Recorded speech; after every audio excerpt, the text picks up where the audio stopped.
Programme احکام شریعت اور فقہ حنفی سے متعلقہ مسائل کے ساتھ ایک دفعہ پھر حاضر ہیں۔ کچھ اور کویسچنز ہیں۔ کسی نے پوچھا کہ جب حاجی گھر واپس آتے ہیں تو 40 دن تک ان کی ہر دعا قبول ہوتی ہے اور فرشتے ساتھ ساتھ رہتے ہیں، اگر کوئی حاجی آ کر گالیاں بکے تو کیا تب بھی اس کے ساتھ یہ فضیلت ہوتی ہے؟ دیکھیں، پہلے تو غلط فہمی کا ازالہ کر لیں کہ نبی کریم صلی اللہ علیہ وسلم نے ضرور فرمایا کہ جب کوئی صحیح حج کر کے آئے اور اللہ اس کو قبول فرما لے تو حاجی کی مغفرت ہو جاتی ہے، اور وہ جس کے لیے دعائے مغفرت کرے اللہ تعالیٰ اس کی بھی بخشش فرما دیتا ہے۔ یہ تو ہے، لیکن یہ نہیں ہے کہ 40 دن تک اس کی ہر دعا قبول ہوگی، ایسا میری روایت کو ایسی میری نگاہ سے نہیں گزری۔ دوسرا، فرشتے اس کے ساتھ ہوتے ہیں، یہ روایت بھی میں نے نہیں سنی ہے، ٹھیک ہے نا؟ تو یہ بعض باتیں ہم لوگ غلط مشہور کر دیتے ہیں۔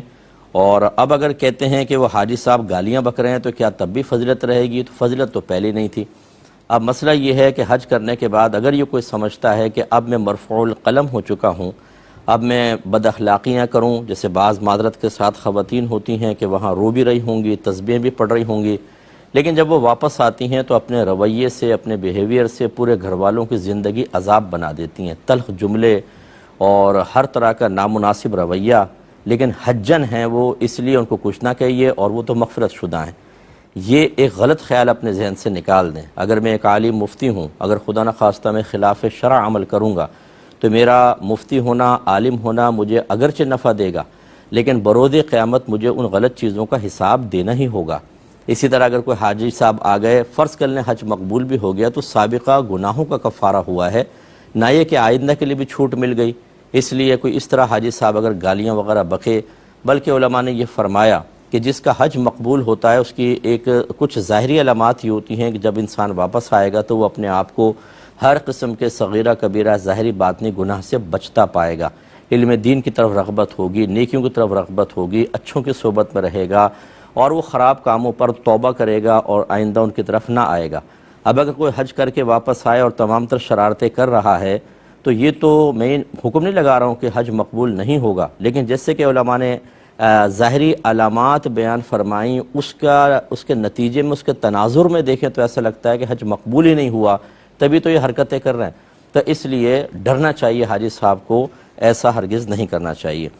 یہ کہتے ہیں کہ ہماری مسجد میں دیوار قبلہ جو ہے اس پر ایسی کالی ٹائلز لگائی گئی ہیں کہ جب ہم نماز پڑھتے ہیں تو ہمیں اپنا عکس اس میں واضح طور پہ نظر آتا ہے، تو کیا ہماری نماز ہو جاتی ہے؟ دیکھیں، ویسے مسجد کے اندر خاص طور پر ہر اس چیز کو دور رکھنا چاہیے جس سے نمازیوں کی توجہ بڑھتی ہو، مسجد میں خاص طور پر، اور گھر میں بھی آپ ایسی جگہ نماز پڑھیں جیسے آئینے کے سامنے کھڑے ہو گئے نماز پڑھنے، نماز ہو جائے گی، لیکن یقینی سی بات ہے کہ آپ کا جو عکس ہے اوپر نیچے ہو رہا ہے اس سے توجہ آپ کی اس طرف جائے گی۔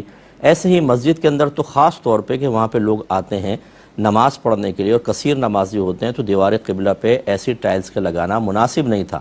نماز ہو جائے گی، بہرحال نماز پہ کوئی فرق نہیں پڑے گا، لیکن آپ کوشش کریں کہ اگر عکس نظر آتا ہے اس سے آپ کی توجہ بڑھتی ہے تو آنکھیں بند کر کے نماز پڑھ لیں، یہ جائز ہے، اور اگر آنکھیں کھول کے بھی پڑھیں تو اوپر کی طرف نہ دیکھیں، زیادہ تر اپنے نیچے کی طرف دیکھیں اور نماز آپ کی انشاءاللہ ہو جائے گی۔ ایک ہی کہتے ہیں کہ ایک بعض اوقات یہ سوشل میڈیا پر ایسی اپلیکیشن ہیں جن پر ویڈیوز مکہ اور مدینے کی آتی ہیں، اور بیک گراؤنڈ میں ایک آواز آتی ہے جو کہہ رہا ہوتا ہے کہ جو اسے شیئر نہ کرے وہ مسلمان نہیں ہے، کیا حکم شرع ہوگا؟ دیکھیں، ہم نے پہلے بھی بارہا اس قسم کے جو چیزیں ہوتی ہیں اس کے بارے میں عرض کیا کہ پہلی بات یہ کہ وہ مسلمان ہی نہیں، یہ حکم وہ کیسے لگا سکتا ہے؟ ویڈیوز تو آج بنی ہیں، مسلمان نہ ہونا یہ تو قرآن و حدیث ہی بتا سکتے ہیں، نبی کریم بتائیں گے، اکابرین اسلام بتائیں گے کہ یہ چیز کفر ہے اور یہ چیز کفر میں شامل نہیں ہے، تو پہلے تو ویڈیوز ہی نہیں تھی، تو پھر یہ حکم شرع پہلے سے تو چلتا آ نہیں رہا۔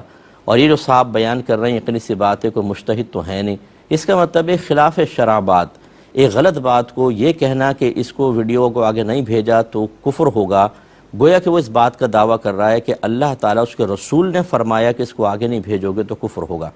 دیکھیں، مسئلہ بتانے کا مطلب یہی ہوتا ہے، فتویٰ دینا، مسئلہ بتانا کہ ہم دعویٰ کر رہے ہوتے ہیں کہ اللہ اس کے رسول نے فرمایا۔ اسی لیے نبی کریم صلی اللہ علیہ وسلم نے ارشاد فرمایا کہ جو بغیر علم کے فتویٰ دے اس پہ زمین و آسمان کے فرشتے لعنت کرتے ہیں۔ یہ آسان کام نہیں ہے مسائل بتانا۔ اللہ تعالیٰ ہمیں معاف فرمائے. ہم بھی مطلب ڈرتے ہیں مسئلے بتاتے ہوئے بھی، کیونکہ یہ ایک بھاری ذمہ داری ہوتی ہے. تو خلاصہ کلام یہ کہ جس کسی نے ایسا کہا بالکل بہت بڑا گناہ کبیرہ کہا، اور خود اس کا ایمان خطرے میں ہے. اور اس قسم کی کسی چیز پہ توجہ نہ کریں. نہ یہ ہمارے عشق رسول کا امتحان ہوتا ہے، نہ ہمارے ایمان و کفر کا امتحان ہے، بلکہ آپ ایسی چیزیں، ایسی کوئی اپلیکیشنز وغیرہ ہیں تو ان کو ڈیلیٹ کر دیں. اور اگر کوئی ایسے خاص جگہوں سے آتا ہے اس نمبر کو بلاک کر دیں. آپ اس قسم کے جاہلوں کی باتوں کو آگے نہ کریں، ورنہ اسی سے خرابیاں پیدا ہوتی ہیں. تو ایک یہ کویسچن چلیں پہلے آپ ہی کے لے لیتے ہیں. یہ کہتے ہیں کہ بہن نے فرمایا کہ کیا بیڈ کے پاس جوتی رکھ کر سونا منع ہوتا ہے، خلاف شرع ہے؟ رکھتے اس لیے ہیں کہ صبح ایک دم اٹھنا ہوتا ہے تو وہ ٹائلز وغیرہ ٹھنڈی ہوتی ہیں، اے سی وغیرہ بھی چل رہے ہوتے ہیں بعض وقت، تو وہ پاؤں سے ایک دم ٹھنڈ چڑھے گی اس لیے اس کو پاس رکھ لیتے ہیں. تو دیکھیں کوئی ممانعت نہیں ہے. نامعلوم یہ کس سوچ کے ساتھ کس وجہ سے کسی نے کہا ہے. آپ ان سے دلیل مانگیے کہ کس وجہ سے آپ نے کہا ہے. کوئی بات ایسی پڑھی ہو تو بتائیں، لیکن ہماری نالج میں ایسی کوئی بات نہیں ہے. اور قرآن و حدیث میں میری نظر سے کہیں نہیں گزرا کہ بیڈ کے پاس جوتی رکھ کر سونا منع ہے. تو بالکل یہ اس طرح کی باتیں بلکہ عام نہ کی جائیں. بعض لوگ کہتے ہیں کہ جی ایسا نہ کریں. آپ کو کیا پتہ سنا ہے؟ اچھا کس سے سنا ہے؟ وہ سنانے والا آج تک نہیں ملا ہے. کہتے ہیں بس سنا ہے، وہ کسی سے سنا ہے. یہ سنی سنائی بات پہ نہ چلیں. قرآن و حدیث کی تعلیمات واضح ہیں. ٹائم نکال کے ہمیں سیکھنا چاہیے. ہم سیکھتے نہیں ہیں تو ہر بات پھر شریعت کے مطابق نظر آتی ہے یا شریعت کی بات نظر آتی ہے، حالانکہ وہ ہوتی نہیں ہے. تو خلاصہ کلام یہ کہ اس سے کوئی فرق نہیں پڑتا. ایک ہی کہتے ہیں جو شادی بیاہ میں لفافے وغیرہ دیے جاتے ہیں اور پھر اس کے واپس بھی دوسرے بھی دیتے ہیں، تو کیا یہ قرضہ ہوتا ہے؟ دیکھیں ویسے تو ایک رسم ہے، لیکن ہمارے ہاں یہ ایک بدلہ مقرر ہو چکا ہے کہ سب کو پتہ ہوتا ہے کہ کس نے کیا دیا، اور باقاعدہ لکھتے ہیں. ماموں نے 2000 دیے، پھپھی نے 4000 دیے، اور پھر اتنا ہی واپس کرنے کی کوشش کی جاتی ہے. تو یہ مبادلۃ المال جو ہے ہمارے ہاں آج کل چل رہا ہے. تو پھر اس کی شرعیت قرضے کی تو نہیں ہوتی، لیکن بہرحال یہ بدلہ چل رہا ہے. لیکن بعض لوگ نہیں بھی دیتے تو کوئی ایسی برا محسوس نہیں کرتے. قرضہ ہوتا، اس کی شرعی حیثیت قرضے کی رکھ دی جائے تو پھر تو واپس کرنا واجب ہو جائے گا. حالانکہ واجب کوئی بھی نہیں مانتا ہمارے عرف میں. تو بہرحال ایک رسم ضرور ہے، اور اس کو فالو کرنا، اگر اس میں ظلم کا اور زبردستی کا اور فرض یا واجب والا مفہوم نہ آ جائے تو ٹھیک ہے. فرض اور واجب والا مفہوم یہ کہ اگر نہیں دیا تو پھر آپ گناہگار ہوئے، کوئی یہ کہے. زبردستی والا، ظلم والا ایسا کہ زیادہ کی ڈیمانڈ ہو، اگر نہیں کریں گے تو پھر ہم آپ سے ناراض ہو جائیں گے. یہ چیزیں غلط ہوتی ہیں. اپنی کیپیسٹی کے مطابق جو جتنا دے سکتا ہو خوش دلی کے ساتھ دے، اور سامنے والے کو قبول بھی کرنا چاہیے. ایک یہ کہتے ہیں کہ اب میں ذرا پہلے سمجھا دوں، یہ جو ہوتے ہیں یہ طالب علم ہوں گے، کوئی انہوں نے کویسچن کیا ہوگا، مسئلہ پڑھا ہوتا ہے، اس لیے عام لوگوں کو سمجھ میں نہیں آتا. مسئلہ یہ کہ نابالغ لڑکا لڑکی ہیں، ان کا نکاح ان کے قریبی رشتہ داروں نے کر دیا، جو ولی کہلاتے ہیں، تو ہو جاتا ہے. اب اگر والد یا دادا نے کیا ہو تو یہ اتنا مضبوط نکاح ہوتا ہے کہ بالغ ہو جانے کے بعد ان بچوں کو ختم کرنے کا اختیار نہیں ہوتا. لیکن اگر کوئی اس کے علاوہ کرتا ہے، جیسے ماموں نے کر دیا، چاچا نے کر دیا، باپ اور دادا کے علاوہ حتیٰ کہ والدہ نے کر دیا، تو جیسے ہی بچے بالغ ہوئے، اگر ان کو پتہ چل جاتا ہے کہ بچپن میں ہمارا نکاح کیا گیا ہے، تو شریعت ان کو ایک اختیار دیتی ہے کہ آپ چاہیں تو نکاح باقی رکھیں اور چاہے تو ختم کر دیں. اس کو کہتے ہیں خیار بلوغ. تو جیسے بالغ ہوئے، اطلاع مل گئی، انہوں نے اگر نکاح رد کر دیا، نکاح ختم ہو جائے گا. اس کے لیے طلاق وغیرہ کی ضرورت نہیں ہوتی، وہ نکاح کو فسخ کرنا ہوتا ہے، نکاح فسخ ہو جائے گا، یہ ختم ہو گیا. لیکن یاد رکھیں کہ باپ دادا بھی اگر نابالغی میں بچوں کا نکاح کریں گے تو صحیح جگہ کرنا ان کے لیے لازم ہوگا. لہٰذا اگر پہلی مرتبہ ہے، ایک بچی کا کر دیا، تو اس کے لیے تو فقہاء نے فرمایا ٹھیک ہے، باپ دادا کا نکاح بڑا مضبوط ہوتا ہے، کیونکہ وفور شفقت بہت زیادہ ہوتی ہے، ان میں پیار محبت بہت زیادہ ہوتی ہے، تو امید ہے کہ صحیح جگہ کیا ہوگا. لیکن اگر ثابت ہو جائے کہ غلط جگہ کیا ہے، جوڑ ٹھیک نہیں ہے، غلط قسم کے لوگوں میں کر دیا ہے، تو پھر یاد رکھیں اگلے بچوں کے لیے باپ دادا کا یہ اختیار، یہ حق بھی سلب ہو جاتا ہے، اور بچوں کا نہیں کر سکتے ہیں وہ. ہمارے ہاں مطلب شریعت چونکہ ہم جانتے نہیں ہیں، کہیں تو بچے سرکش ہو رہے ہیں اور کہیں بڑے اپنے اختیارات کا غلط استعمال کر رہے ہیں، کہ وہ کہتے ہیں کہ جہاں ہم نے اشارہ کر دیا وہاں تمہیں نکاح کرنا ہوگا، اس کے علاوہ نہیں کرنا ہوگا. یہ تو نابالغ بچوں کا مسئلہ ہے کہ اگر ایک کا غلط کر دیا تو اگلے کے لیے ان کا اختیار سلب کر لیا جائے گا. یہاں بالغوں کے ساتھ زبردستی کر کے اور بے جوڑ نکاح کروا دیے جاتے ہیں، اور اس میں بچے سخت اذیت والی زندگی گزارنے پر مجبور ہو جاتے ہیں، اور بعض اوقات تو بعد میں وہ چلتی نہیں ہے لائف، زندگی ڈسٹرب ہو جاتی ہے، وہ طلاقیں ہو جاتی ہیں۔ بلکہ یہاں تک میں نے دیکھا ہے کہ کبھی ضد میں بچوں کی شادی کروا دی گئی ہے کہ ہماری ضد ہے، کرنا ہی پڑے گا۔ جب ہو گیا، اب لڑکا کہتا ہے میرا ذہن نہیں مل رہا، میں پریشان ہوں، تو ماں کہتی ہے اچھا چاہو تو طلاق دے دو۔ یعنی اپنی ضد پوری کر کے آپ نے کسی کی بچی کی زندگی کو برباد کر دیا، اور اب آپ کہتی ہیں اب طلاق دے دو، ٹھیک ہے تم اپنی مرضی سے کر لو۔ تو پہلے ہی سب چیزیں کہاں چلی گئی تھیں؟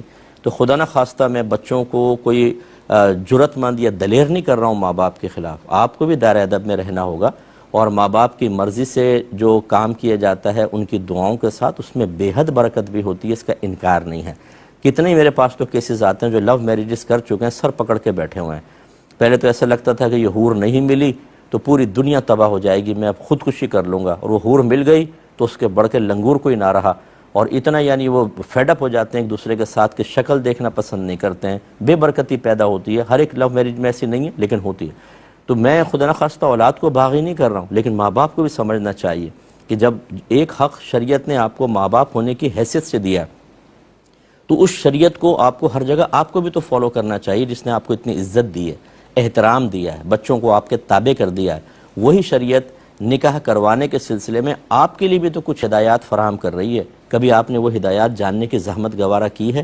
کبھی آپ نے دیکھا ہے کہ اس سلسلے میں بچوں کے ذاتی رائے کا کیا احترام شریعت نے روا رکھا ہے؟ نہیں، ان کی کوئی رائے نہیں ہے، ہماری رائے ہوگی۔ خدا را ان علوم کو سیکھیں ورنہ آخرت میں تباہی ہو سکتی ہے۔ ایک مختصر سا بریک لیں گے، ہمیں یقین ہے اب ہمارے ساتھ ہی رہیں گے۔ بسم اللہ الرحمن الرحیم۔ ایک کویسچن یہ کیا تھا کہ جب لڑکا لڑکی کا نکاح ہو رہا ہو، یعنی آپس میں وہ نکاح کر رہے ہوں، تو کہا جاتا ہے کہ 2 گواہ ضروری ہیں۔ تو پوچھا یہ ہے کہ کیا صرف 2 گواہ چاہیے یا 2 ادھر سے اور 2 ادھر سے بھی ہوں؟ دیکھیں صرف 2 گواہ کافی ہوتے ہیں، یعنی 2 مرد ہوں یا 1 مرد اور 2 عورتیں ہوں، 4 ضروری نہیں ہوتے۔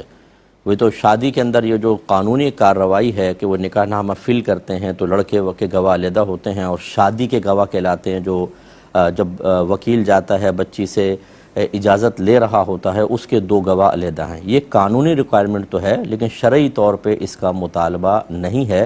2 گواہ اگر ہیں تو صرف ان سے بھی نکاح ہو جائے گا۔ ایک انہوں نے پوچھا کہ اگر کوئی شخص زوجہ کو نان نفقہ نہیں دے سکتا، اس پہ قدرت نہیں رکھتا اور نکاح نہ کرے تو گناہ میں مبتلا ہونے کا اندیشہ ہے تو کیا کرے؟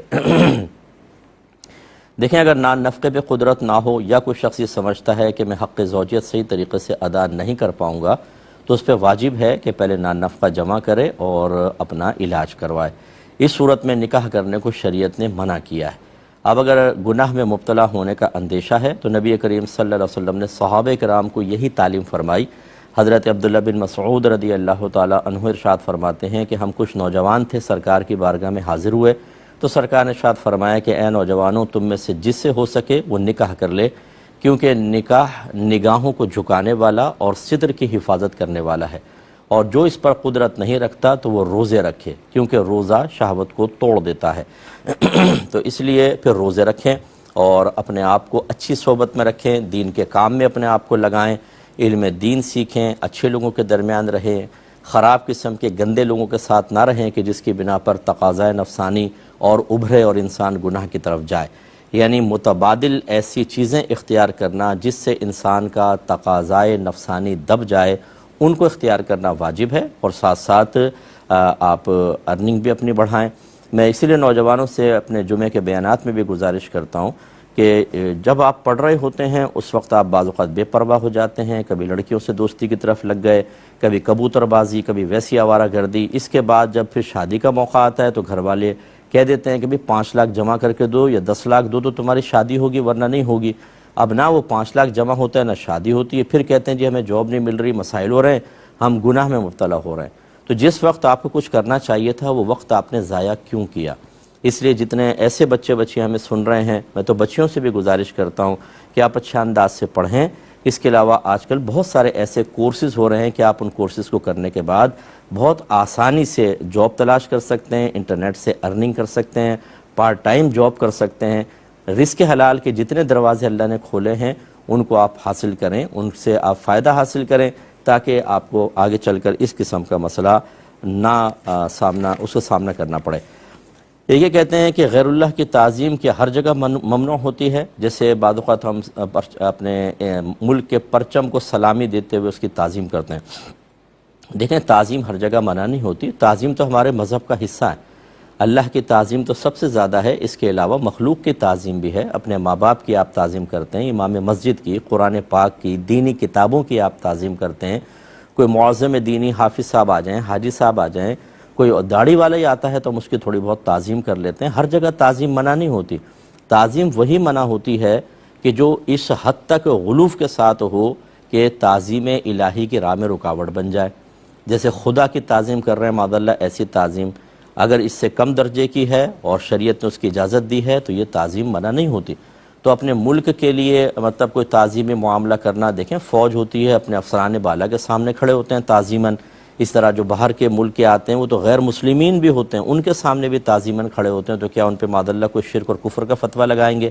وہ ایک ریکوائرمنٹ ہوتی ہے ملک کی، ایک کچھ ایسے آداب ہوتے ہیں مطلب کسی مہمان کے سلسلے میں جو ہماری سیکورٹی کے لوگ ہوتے ہیں ان کو اختیار کرنا لازم ہوتا ہے، تو اس میں کوئی شرک یا کفر کا پہلو نہیں ہوتا۔ اسی طرح آپ کے ملک کا قومی ترانہ کھڑے ہو جاتے ہیں ادباً یا پرچم کو سلامی دیتے ہوئے کھڑے ہو جاتے ہیں، تو اس میں کوئی شرک و کفر کا شائبہ وغیرہ نہیں ہے۔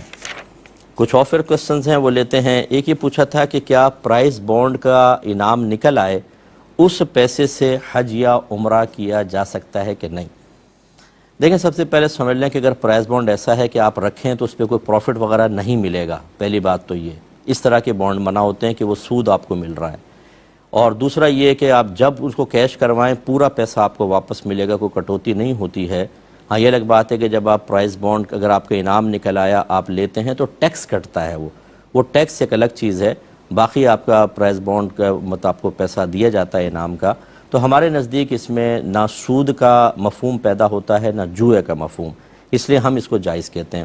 لیکن بہت سے علماء ایسے ہیں جو اپنے مخصوص دلائل کے ساتھ اس کو ناجائز بھی کہتے ہیں۔ تو جہاں پر اس طرح کا کوئی اختلاف رائے علماء کی آ جائے کہ بعض جائز کہہ رہے ہوں بعض ناجائز کہہ رہے ہوں، تو میرا اس میں مشورہ یہ ہوتا ہے، بہتر یہ ہے کہ جانبین کی رائے کا احترام کرتے ہوئے آپ حج یا عمرہ خاص طور پہ بہت افضل عبادت ہیں، اور پھر یہ کہ زندگی میں بعض اوقات ایک بار ہی اس کا موقع ملتا ہے، وہ کسی اور صاف پیسے سے کریں، جس کا طریقہ یہ ہو سکتا ہے کہ آپ کسی سے قرض لے لیں اور اس سے تمام معاملات کریں اور یہ والا پیسہ اس کو قرض کے جواب میں دے دیا جائے۔ لیکن اگر آپ براہ راست بھی کریں گے، ہمارا فتویٰ اسی پر ہے کہ آپ کا حج بھی ٹھیک ہے اور عمرہ بھی ٹھیک ہے۔ یہ یعنی ایک تقوی کی بات ہے، سمجھ لیں، جس کو فالو کریں تو بہتر، نہ کریں تو کوئی مسئلہ نہیں ہے، کیونکہ علماء نے یہ لکھا کہ جہاں اختلاف رائے آ جائے فقہا کا، علماء کا، تو جو دونوں جانب کی رعایت کرنا افضل اور اولیٰ ہو جاتا ہے۔ تو افضل اور اولیٰ صورت اختیار کرنا چاہیں ٹھیک، ورنہ ہمارا فتویٰ یہی ہے کہ آپ اس پیسے سے حج عمرہ بالکل کر سکتے ہیں۔ ایک انہوں نے کہا کہ ایک کمپنی ہے، میں اس میں جاب کرتا ہوں، وہ گیمز کی کمپنی ہے اور اس کے بارے میں تفصیل لکھنی ہوتی ہے، جیسے ترغیبی کلمات لکھتے ہیں، تو اس میں ہم جو لکھتے ہیں وہ بعض اوقات گیمز کے اندر موجود نہیں ہوتی چیز، لیکن صرف اس لیے تاکہ لوگ گیم لے لیں، پرچیز کر لیں، ہم اس میں وہ باتیں کہتے ہیں۔ تو اس طرح کی جو جھوٹ باتیں ہم لکھتے ہیں، اس کی سیلری کا کیا حکم ہوگا؟ دیکھیں، اگر تو آپ ٹوٹل جھوٹ لکھتے ہیں تو پھر تو یہ جھوٹ پر ہی سیلری مبنی ہوئی، پھر تو یہ غلط ہے جاب، اور اس سیلری بھی آپ کو بغیر ثواب کی نیت کے صدقہ کرنی چاہیے۔ اور اگر آپ کہتے ہیں کہ نہیں بہت سی باتیں سچ ہیں، دو چار باتیں جھوٹ لکھ دیتے ہیں، تو بہرحال یہ جھوٹ لکھنا بالکل غلط ہے۔ اب یہ نہیں کہا جائے گا کہ آپ کی جاب جھوٹ پر مبنی ہے، بلکہ یہ کہا جائے گا جھوٹ اور سچ دونوں اس میں شامل ہیں، تو یہ بہتر نہیں ہے کہ آپ اس طرح کا معاملہ کریں۔ لہٰذا کوئی اور دوسری جاب ہے تو آپ پہ واجب ہے کہ اس جاب کی طرف آپ چلے جائیں، لیکن اگر آپ پریشان ہیں اور کوئی جاب نہیں ہے، اس میں آپ کا گھر بار اسی سے چل رہا ہے، مجبوری کی صورتیں ہوتی ہیں، ایسی صورت میں آپ اس کو جاری رکھ سکتے ہیں، لیکن میں تو یہ کہوں گا کہ آپ اس میں جھوٹ نہ لکھیں، ان کو صاف صاف کہ میں جھوٹ نہیں لکھوں گا، کسی اور سے لکھوا دو۔ لیکن فرض کریں جتنا آپ نے کیا تو جو آپ کو سیلری ملے آپ غور کریں کہ اس میں سچ کتنا لکھا ہے، جھوٹ کتنا، جو جھوٹ کا آپ کو لگے کہ ڈیلی اتنا میں نے جھوٹ لکھا، اس کا تھوڑا بہت پیسہ جو ہے تنخواہ کا وہ بغیر ثواب کے صدقہ کر دیں اور دوسری جاب تلاش کرنے کی کوشش کریں، اس طرح ورنہ آپ ضمیر کی ملامت سے کبھی بھی نہیں بچ سکیں گے۔ ایک کسی نے پوچھا کہ مرد ربڑ کا بریسلیٹ پہن سکتا ہے کہ نہیں؟ دیکھیں دو چیزیں ہوتی ہیں، زیور پہننا مرد کو منع ہے، وہ پیتل کا ہو، سونے کا ہو، لوہے کا ہو، یہ منع ہے۔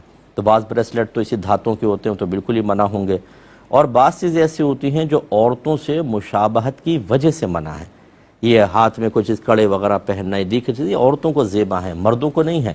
اب ربڑ کا اگر ایسا پہنیں گے تو وہ ایک عورتوں کے ساتھ مشابہت سی ہوتی ہے، اور نبی کریم صلی اللہ علیہ وسلم نے اس پہ سخت جملے ارشاد فرمائے کہ جو مرد عورتوں کی مشابہت اختیار کریں اور جو عورتیں مردوں کی مشابہت اختیار کریں ان پر اللہ کی لعنت ہے۔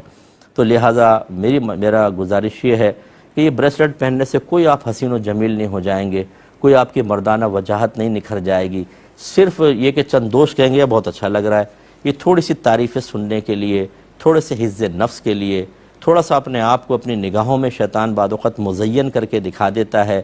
اس مزین ہونے کو دیکھنے کے لیے اللہ اس کے رسول کو ناراض کرنا قطعاً غیر مناسب ہے۔ اللہ نے مرد بنایا، مردوں والی چیزیں اختیار کریں، یہ خواتین والی اختیار نہ کریں۔ ایک بچے نے پوچھا کہ کچھ زمینیں تھیں اس پہ لوگوں نے قبضہ کر لیا تھا، تو میرے والد اور چچا کی زمینیں تھیں، تو میں نے ایک بار ایسی بولا تھا کہ جو مجھے تکلیف دے یا میرا حق دبائے میں نے اس کو معاف کیا۔ تو اب وہ زمینیں واپس والد صاحب کو مل گئی ہیں، چچا کو مل گئی، تو والد صاحب اپنی زمین میں سے مجھے حصہ دینا چاہتے ہیں۔ تو میں تو جملہ کہہ چکا تھا کہ جو مجھے تکلیف دے، میرا حق دبائے، میں اس کو معاف کرتا ہوں۔ تو اب یہ زمین میرے لیے لینا شرعاً جائز ہے یا نہیں ہے؟ دیکھیں آپ کے لیے بالکل جائز ہے۔ اس کی وجہ یہ ہے کہ جب تک وہ والد صاحب کا مال تھا، اس پہ لوگوں نے قبضہ کیا ہوا تھا، تو آپ کو تو حق ہی نہیں تھا۔ یہ سب اچھی طرح غور سے بچے سنیں، مجھے اچھی طریقے سے سنیں، جتنی اولادیں مجھے سن رہی ہیں، جب تک آپ کے والد یا والدہ زندہ ہیں تو جو ان کی ترکہ ہے، جو ان کا مال ہے، جو ان کی پراپرٹی، اس میں آپ کا 0% بھی حق نہیں ہوتا۔ آپ یہ سمجھتے ہیں جی ہمارا حق ہے ہمیں دے دیں، ابھی آپ کا حق بنا ہی نہیں۔ آپ کا حق بنے گا ان کی وفات کے بعد، یہ ذہن میں رکھیں۔ اس لیے بعض اولاد اتنی میں نے دیکھی ہے بدتمیز قسم کی ہوتی ہے کہ ماں باپ کو ٹارچر کر رہے ہوتے ہیں۔ ایک خاتون نے کہا میں بیوہ ہوں اور میرے بچے مجھے زبردستی کہتے ہیں کہ جو مکان اس کو آپ بانٹے تقسیم کریں، ہمارا حق ہمیں دیں، حالانکہ وہ کہتی میرا ہے، میرے شوہر کا نہیں ہے۔ تو یہ یاد رکھیں جب تک والدین فوت نہیں ہوں گے آپ کا کوئی حق اس مال پر نہیں ہے۔ والدین چاہیں تو آپ کو دیں، نہ چاہیں تو آپ زبردستی بالکل نہیں کر سکتے۔ لہذا یہ معلوم ہوا کہ آپ کا تو حق تھا ہی نہیں، تو جب تھا ہی نہیں تو آپ نے معافی نہیں کیا، آپ اس کو لے سکتے ہیں۔ مختصر سا بریک لیں گے، ہمیں یقین ہے آپ ہمارے ساتھ ہی رہیں گے۔ بسم اللہ الرحمن الرحیم۔ ایک کویسچن یہ کیا گیا تھا کہ کیا میت کو غسل دینے کے بعد سرما لگا سکتے ہیں؟ دیکھیں اس قسم کے اہتمام کو شریعت پسند نہیں کرتی ہے، کیونکہ سرما لگتے ہوئے آپ ویسے زندہ آدمی کے بھی لگائیں تو کبھی ادھر گھس جاتی ہے سلائی، کبھی ایسے لگ گئی، تکلیف ہو جاتی ہے۔ مردے کے ساتھ اس قسم کا کوئی بھی معاملہ کرنا جائز نہیں ہوتا کہ جس سے اس کو تکلیف پہنچے۔ نہ سرما میت کو لگانا کوئی سنت مبارکہ ہے، نہ اس کا مطالبہ ہے، تو اس قسم کے کوئی معاملات نہ کیے جائیں، بلکہ کنگھا تک کرنے کو منع کیا ہے کہ اس سے اس کے بال ٹوٹیں گے، تکلیف ہوگی، اذیت ہوگی۔ سیدہ عائشہ صدیقہ رضی اللہ تعالی عنہا سے یہ مروی ہے چیز کہ میت کو کنگھا کرنے سے منع کیا گیا ہے، تو کچھ بھی نہ کریں، اس کو ویسے رکھیں۔ بعض لوگ لڑکی کو دلہن بنا دیتے ہیں، جو کنواری بچیاں ہوتی ہیں ان کو سرمے لگائیں گے، ان کو میک اپ بھی کر دیتے ہیں، اور بعض تو کہتے ہیں کہ لباس بھی ایسا کر کے دفنایا جاتا ہے ہماری کمیونٹی میں۔ خدا را ایسا نہ کریں۔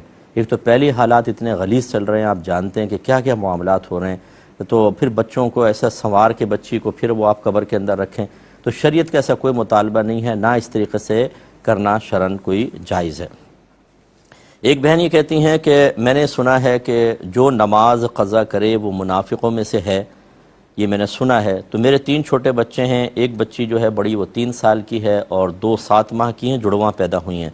تو یہ ساری رات تقریباً میں ان کی خدمت میں گزر جاتی ہے، ایک روتی ہے کبھی دوسری روتی ہے، تو بعض اوقات میری فجر کی نماز قضا ہو جاتی ہے، اور کبھی ایسا ہوتا ہے کہ میں تھکن کی وجہ سے عشاء کی نماز نہیں پڑھ پاتی ہوں، تو میں سارا دن جو ہے وہ پھر گلٹ فیل کرتے رہتی ہوں کہ میں منافقین میں سے ہو گئی، کیا حکم شرع ہوگا؟ دیکھیں پہلی بات تو یہ کہ جو آپ نے سنا ہے وہ ٹھیک نہیں ہے۔ نماز قضا کرنے پر منافقوں کا نہیں فرمایا، جماعت قضا کرنے کے بارے میں منافقین کے کہا کہ وہ منافق چونکہ اس زمانے میں جماعت قضا کرتے تھے، صحابہ نہیں کرتے تھے، تو یہ ضرور ہے نبی کریم صلی اللہ علیہ وسلم نے فرمایا جس نے جان بوجھ کر نماز قضا کی اس نے کفر کیا۔ تو پہلے دور میں اور بہت سارے صحابہ اس کو حقیقی معنی پہ رکھتے تھے، اور وہ کہتے تھے کہ جو نماز چھوڑ دے گا وہ کافر ہو جائے گا۔ لیکن پھر ہمارے بعد کے جو مجتہدین خصوصاً امام اعظم ابو حنیفہ رضی اللہ تعالی عنہ نے اس حدیث کا یہی مفہوم بیان فرمایا کہ یہاں کفر سے مراد بہت بڑی ناشکری ہے، یعنی وہ کافر تو نہیں ہوگا لیکن یہ ہے کہ بہت بڑی ناشکری. ہاں کوئی حلال سمجھ کے نماز قضا کرے کہ ضروری نہیں ہے، حقیر سمجھ کے کہ میرے لیے قضا کرنا بالکل جائز ہے، تو پھر حکم کفر اس کی طرف متوجہ ہوگا. تو بہرحال دوسری بات یہ ہے کہ بچیوں کو سنبھالنا، آپ بہت بڑی خدمت کر رہی ہیں میری بہن، اور اللہ تعالیٰ آپ کو اس کا اجر دے. اور یقیناً ایک ماں کی اذیت کو میں بڑی قریب سے چونکہ چیزیں مشاہدہ کرتا ہوں اپنے گھر میں، اپنے خاندان میں دیکھتا ہوں، واقعی عورتوں کی ہمت کو سلام ہے. اگر ہم مردوں کو ایک دن بچے دے دیے جائیں نا، سارے صرف بچوں کے پیمپر بدلنے ہیں، صفائیاں کرنی ہے اور گھر کے دیگر کام، ہم مرد ہاتھ جوڑ دیں گے عورتوں کے سامنے کہ خدا یہ اللہ نے تمہاری سپرد کیا، تم ہی کرو. لیکن میں نے ایسے مرد بھی دیکھے ہیں جو باہر سے آتے ہیں تو ان کا کام ہے، گھر کی عورتوں کا کوئی کام نہیں. تم کیا کرتی رہتی ہو، گھر میں پڑی رہتی ہو سارا دن. پھر بہنوں کو چاہیے انہیں کہیں کہ تم ایسا کرو، گھر سنبھالو، باہر کا ہم کچھ کر لیتے ہیں. ایک دن اس صاحب خانہ کو ذرا گھر حوالے کر دیں. تو بہرحال بہن اللہ تعالیٰ آپ کو اجر عطا فرمائے، لیکن ایسا نہ کریں کہ آپ مخلوق کی خدمت میں اللہ تبارک و تعالیٰ کے فرض کو ترک کر دیں. ہمت کیجئے، آپ رات بھر جاگی ہوں تو پھر سوئیں نہیں، کوشش کریں کہ رات کا آخری پہر آ گیا تو فجر اول وقت پڑھ کر ہی سوئیں. یہ ہمت آپ کو کرنی پڑے گی. لیکن بہرحال کبھی ایسا ہوا کہ غیر اختیاری طور پہ کہ آپ لیٹ گئی اور تھکن سے آنکھ لگ گئی اور آنکھ ہی نہ کھلی، اس کی گنجائش نکلے گی. لیکن عشاء کے اندر تو ایسا کوئی عذر نہیں ہے، عشاء تو آپ فوراً پڑھیں. آپ صرف اتنا کریں کہ 4 فرض 3 وتر پڑھ لیا کریں، باقی سنن نوافل سارے چھوڑ دیں. 4 فرض 3 وتر، اور وہ بھی ایک ساتھ پڑھنا لازم نہیں. جیسے آپ نے 4 فرض پڑھ لیے، پھر بچوں کی خدمت کر لی، پھر اس کے بعد موقع ملا 3 وتر پڑھ لیے، اس طرح کر کے. لیکن نماز قضا نہ کریں، اور جو قضا ہوئی ہیں اللہ کی بارگاہ میں توبہ کریں اور ان کا حساب کتاب لکھ کر رکھ لیں. جب کبھی موقع ملے آہستہ آہستہ وہ قضا ادا کرتی رہیے گا. یہ کہتے ہیں کہ کیا اگر ہم نے کوئی منت مانی ہو پھر اس کو ترک کر دیا، چھوڑ دیا، پھر اسی کام کی ایک اور منت مان لی تو اور بعد میں وہ کام ہو گیا، تو ہمیں یہ والی جو بعد میں منت مانی یہ پوری کرنی ہوگی یا پہلے والی بھی پوری کرنی ہوگی؟ دیکھیں، پہلی بات تو یاد رکھیے کہ جب منت کے الفاظ آپ نے زبان سے ادا کر دیے تو یہ ایک گولی کی طرح ہے، جو پسٹل سے نکل گئی تو واپس نہیں آ سکتے. یہ آپ کو اختیار نہیں ہے کہ آپ نے کہا اللہ تعالیٰ کہ مجھے نوکری مل گئی تو میں 10 روزے رکھوں گا، بعد میں آپ نے کہا نہیں 10 چھوڑ دیتا ہوں. پھر آپ نے کہا اللہ تعالیٰ میں یوں کہہ رہا ہوں کہ نوکری ملی تو 2 رکعت نماز پڑھوں گا. تو جب آپ کو نوکری مل جائے گی تو 10 روزے بھی رکھنے ہوں گے اور 2 رکعت نماز بھی پڑھنی ہوگی.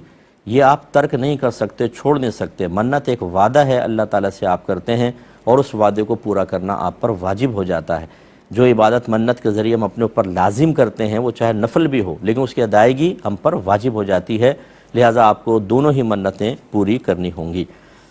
یہ کہتے ہیں کہ میرے بھائی کہتے ہیں میرے پاس 5 مرلے کا ایک گھر ہے جسے میں اللہ کے نام پر مدرسے کے لیے دینا چاہتا ہوں، لیکن میری اولاد بھی ہے، 2 بیٹے ہیں 3 بیٹیاں ہیں اور ایک میرے ساتھ رہتا ہے، باقی سب رینٹ پر رہتے ہیں.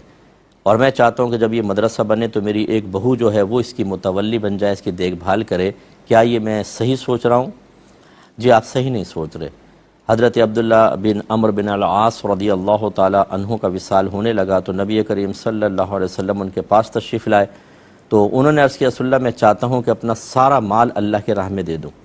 تو سرکار نے ارشاد فرمایا کہ نہیں. عرض کی آدھا دے دیتا ہوں، فرمایا کہ نہیں. عرض کی 1/3 دے دیتا ہوں، یعنی تیسرا حصہ 1/3. سرکار نے فرمایا ہاں یہ ٹھیک ہے.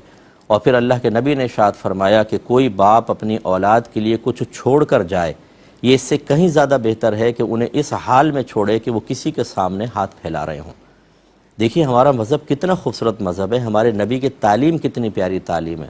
اللہ کی راہ میں دینے کی ترغیبیں نبی کریم نے دی ہیں، لیکن اپنے بیوی بچوں کا بھی خیال کرو، ان کے فیوچر کا خیال کرو. سب کچھ اللہ کی راہ میں دینے کا مطالبہ نہیں. اللہ تعالیٰ تو محتاج نہیں ہے، اللہ تعالیٰ کو اس کی کوئی حاجت نہیں ہے. انسان مخلوق حاجت مند ہے، اللہ تعالیٰ محتاج نہیں ہے. اس کی بارگاہ میں خرچ کریں لیکن اس کی رضا کی خاطر. اور مخلوق محتاج ہے، غیر محتاج کے لیے محتاج کو نہ ترک کریں. یہ میرے نبی نے پیغام دیا. لہٰذا میں آپ سے گزارش کرتا ہوں جب بچوں کے پاس مکان ہی نہیں ہے، رینٹ پہ رہ رہے ہیں، بہتر یہ ہے کہ آپ اس پر ایک مکان بنائیں، بچوں کو رہنے کے لیے دیں. اور ویسے کوئی آپ کا پیسہ وغیرہ ہے تو وہ اللہ کی راہ میں ضرور دیجئے، لیکن اس طرح اپنی اولاد کو چھوڑ کر جانا اور پھر مدرسے کے لیے آپ چیز دے دیں تو یہ مطلب مناسب نہیں ہے. جو نبی کریم کی تعلیم ہے اس کے مطابق، حالانکہ میں دینی آدمی ہوں، میں خود مطلب پڑھنے پڑھانے والا آدمی ہوں، لیکن جو ایک بیلنس قائم کرنا ہوتا ہے جو شریعت نے ہمیں سکھایا ہے اس کی رعایت کرنا بہت ہی ضروری ہے. اور پھر جتنے بھی اس طرح کے وقف کرنے والے لوگ ہیں میں گزارش کرتا ہوں کن لوگوں کو وقف کر رہے ہیں، کون آ کے پڑھے گا، اساتذہ کون ہوں گے، مینجمنٹ کیا ہوگی، کیا آپ کو اس کا تجربہ ہے یا نہیں، سب سے پہلے تجربہ حاصل کریں۔ سب سے پہلے آپ مدارس میں جائیں، ان کے قریب رہیں، دیکھیں کیا کچھ ہو رہا ہے۔ غلط آدمی لوگوں کے ہاتھوں میں اگر آپ دے دیں گے پتہ چلے گا کہ جی کام کم ہو رہا ہے اور فالتو چیزیں زیادہ ہو رہی ہیں۔ یعنی کتنے مدارس ایسے ہیں جس میں نہ صحیح طریقے سے بچے ناظرہ پڑھ پاتے ہیں، نہ اس میں صحیح حافظ قرآن بن رہے ہیں، حافظ قرآن بھی بن رہے ہیں تو علم دین ہی نہیں سکھاتے، صرف قرآن حفظ کر کے چھوڑ دیا۔ حافظ صاحب امام بن رہے ہیں، امام صاحب کو نہ وضو کرنا آتا ہے، نہ کپڑے پاک کرنے آتے ہیں، نہ نماز کی طرح پڑھانی آتی ہے، بعض مدارس میں سے کوئی اہتمام نہیں ہوتا۔ تو آپ بھی ایسے ہی کوئی مدرسہ بنا گئے اور اس میں غلط طریقے سے نظام چلتا رہا تو پھر تو آپ کے لیے کوئی ثواب جاریہ نہیں، اولاد بھی محروم ہوئی اور آپ جو آپ کا مقصد تھا ایک اچھا وہ بھی گیا۔ اس لیے میں وقف کو منع نہیں کر رہا ہوں، مدرسے بنانے کو منع نہیں کر رہا ہوں، لیکن پہلے آپ کو اچھی طریقے سے اس کا مشاہدہ کرنا چاہیے، تجربہ حاصل کرنا چاہیے، پھر کوئی قدم اٹھائیں۔ اب چونکہ پروگرام تقریباً ختم ہو چکا ہے، اجازت چاہیں گے، کل انشاءاللہ 8 سے 9 بجے دوبارہ آپ سے ملاقات کا شرف حاصل ہوگا۔ اس وقت تک کے لیے اپنے میزبان کو، ہماری کیو ٹی وی کی پوری ٹیم کو اجازت مرحمت فرمائیں۔ آپ ہمارے لیے دعا کیجئے، ہم آپ کے لیے دعا گو ہیں کہ اللہ تبارک و تعالی ہمیں ہر بڑا فیصلہ کرنے سے پہلے تعلیم شرع سے ہدایات حاصل کرنے کی توفیق عطا فرمائے، آمین۔ وآخر دعوانا ان الحمدللہ رب العالمین۔